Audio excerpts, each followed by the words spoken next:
Good morning my dear students, आप सभी को पीसीसी के यूट्यूब चैनल पे आज के करेंट अफेयर्स क्लासेस में स्वागत करता हूं। और आज हम लोग जो भी इस वीक का महत्वपूर्ण करंट अफेयर्स चल रहा है वो सारे प्रश्नों को देखेंगे। तो आप सभी देखें और अगर पीछे की वीडियो नहीं देखें तो उसे भी अवश्य देखते रहे और साथ साथ लाइक, सब्सक्राइब और शेयर करना ना भूलें। तो वो सब करें और क्लास का आनंद लें। तो आज का 1 नंबर प्रश्न है डी.वाई. चंद्रचूड़ 50वें चीफ जस्टिस होंगे। भारत के 50वें चीफ जस्टिस जो होंगे वो आपके डी.वाई. चंद्रचूड़ होंगे, ध्यान रखिएगा। इनके नाम की सिफारिश वर्तमान में जो 49वें चीफ जस्टिस है भारत के यू ललित ने नाम की सिफारिश की है, ध्यान रखिएगा। इसके साथ ही भारत के जो न्यायालय में जो न्यायाधीशों की नियुक्ति के लिए कोलोजियम है, उस कोलोजियम के तहत जो है वो 3 राज्यों के नए मुख्य न्यायाधीश बनाए गए, ध्यान रखिएगा। Justice PV. वराले जो है वो कर्नाटक हाई कोर्ट के चीफ जस्टिस बने। जस्टिस पंकज मित्तल जो है वो राजस्थान हाई कोर्ट के चीफ जस्टिस, और जस्टिस अली मोहम्मद मागरे ये जम्मू कश्मीर और लद्दाख के जो है वो चीफ जस्टिस होंगे। तो ये ध्यान रखिएगा आप।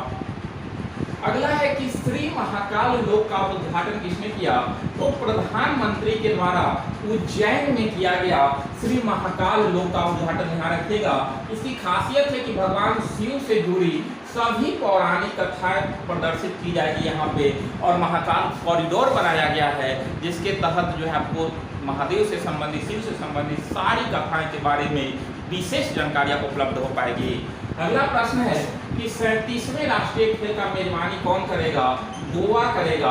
और अभी हाल ही में हम लोग देखें कि 36वां जो है वो गुजरात में हुआ, जिसका शुभंकर सावज था, और इसमें पहली बार योगासन को शामिल किया गया, जिसके विजेता पूजा पटेल जो कि गुजरात के थे।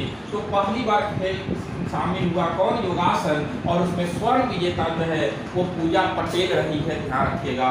अगला प्रश्न है कि वर्ल्ड इकोनॉमिक आउटलुक रिपोर्ट 2022 जारी किया IMF, यानी कि यह रिपोर्ट जो है वो IMF के द्वारा जारी किया जाता है, जिसका मुख्यालय वाशिंगटन DC में है। इसने भारत की आर्थिक विकास घटाकर जो है वो 6.8% कर दिया है, जो कि 0.6% की गिरावट दर्ज किया। जिसमें पहले अनुमान लगाया था 7.4% का, लेकिन अब 0.6 से घटाकर 6.8 कर दिया है, ध्यान रखना है। तो ये रिपोर्ट जो है वो वर्ल्ड इकोनॉमिक आउटलुक रिपोर्ट है जो IMF जारी करती है। अगला है कि education for India report launch किया है। तो ये लॉन्च किया वर्ल्ड इकोनॉमिक फोरम ने, ध्यान रखिएगा। Education for India report launch किया कौन? तो वर्ल्ड इकोनॉमिक फोरम ने लॉन्च किया। ये यूनिसेफ और युवाह के सहयोग से, युवाह संस्था है और यूनिसेफ, ये दोनों के सहयोग से वर्ल्ड इकोनॉमिक फोरम के द्वारा एजुकेशन फोर लॉन्च किया गया है, ये ध्यान रखना है आपको। अगला है IBSF वर्ल्ड बिलियर्ड्स चैंपियनशिप में 25वां विश्व खिताब पंकज अडवाणी ने जीत लिया। ये भी ध्यान रखना है कि 25वां विश्व खिताब बिलियर्ड्स चैंपियनशिप में पंकज अडवाणी जीते हैं। अगला है कि भारतीय सड़क कांग्रेस का आयोजन लखनऊ में किया गया, और इसमें सड़क परिवहन मंत्री नितिन गडकरी और उत्तर प्रदेश के मुख्यमंत्री योगी आदित्यनाथ के द्वारा इसका जो है वो उद्घाटन किया गया। तो इस तरह से सड़क कांग्रेस का आयोजन लखनऊ के अंदर किया गया। अगला है कि ICC player of the month सितंबर के लिए घोषित हुआ, जिसमें पुरुष में मोहम्मद रिजवान बने जो कि पाकिस्तान के लिए, और महिला में हरमनप्रीत कौर भारत के, और पहला महिला जो है वो हरमनप्रीत कौर बनी भारतीय, ध्यान रखिएगा, भारत की प्रथम महिला जिसे प्लेयर ऑफ द मंथ दिया गया तो हरमनप्रीत कौर को ही दिया गया। तो पुरुष में मोहम्मद रिजवान और महिला में हरमनप्रीत कौर, ध्यान रखना है। अगला है मालाबार सैनिक अभ्यास। मालाबार सैनिक अभ्यास 2022 का आयोजन जापान में किया जाएगा, ध्यान रखना है, जापान में। और मालाबार नौसैनिक अभ्यास आपको पता होना चाहिए कि क्वाड का नौसैनिक अभ्यास है। क्वाड देश के अंतर्गत 4 देश आते हैं, भारत आता है, जापान आता है, ऑस्ट्रेलिया और USA। ये चारों देशों के साथ एक साथ जो है वो मालाबार अभ्यास करते हैं। तो ये क्वाड सदस्यों का अभ्यास है, मालाबार अभ्यास, ध्यान रखिएगा। अगला है कि GAIL gas authority of India limited के हेड संदीप कुमार गुप्ता को बनाया गया। और गेल जो है एक महारत्न कंपनी है और अभी हाल ही में नया महारत्न कंपनी आरईसी को बनाया गया है, जबकि अभी कुल संख्या जो है महारत्न कंपनियों की 12 हो गई है। तो वर्तमान में 12वां महारत्न कंपनी आरईसी बना है। अगला है कि प्रशांत कुमार यस बैंक के एमडी और सीईओ बने हैं। प्रशांत कुमार एमडी और सीईओ किसका? यस बैंक के बने हैं। शिवसेना के शिंदे गुट, अभी शिवसेना आपको पता है कुछ ही दिन पहले हम देखे थे कि 2 गुट में बटा था, एक शिंदे गुट और एक उद्धव ठाकरे के पास रह गया। और इस तरह से अभी महाराष्ट्र मुख्यमंत्री जो है वो शिंदे ही है। तो 2 पार्टी बना, तो दोनों को निर्वाचन आयोग के द्वारा अलग अलग नाम और चिन्ह प्रदान किया।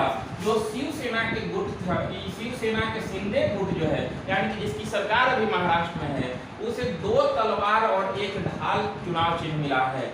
2 तलवार और 1 ढाल, और उनके पार्टी का नाम बाला साहेबाची शिवसेना दिया गया है। ध्यान रखिएगा, बाला साहेबाची जो है वो शिवसेना इनका नाम है। वही उद्धव ठाकरे के शिवसेना का चुनाव चिन्ह मशाल चुनाव चिन्ह, ध्यान रखना है। मशाल जो है वो उद्धव ठाकरे का है और इसका नाम दिया गया है शिवसेना, जिसे उद्धव बाला साहब ठाकरे कह सकते हैं।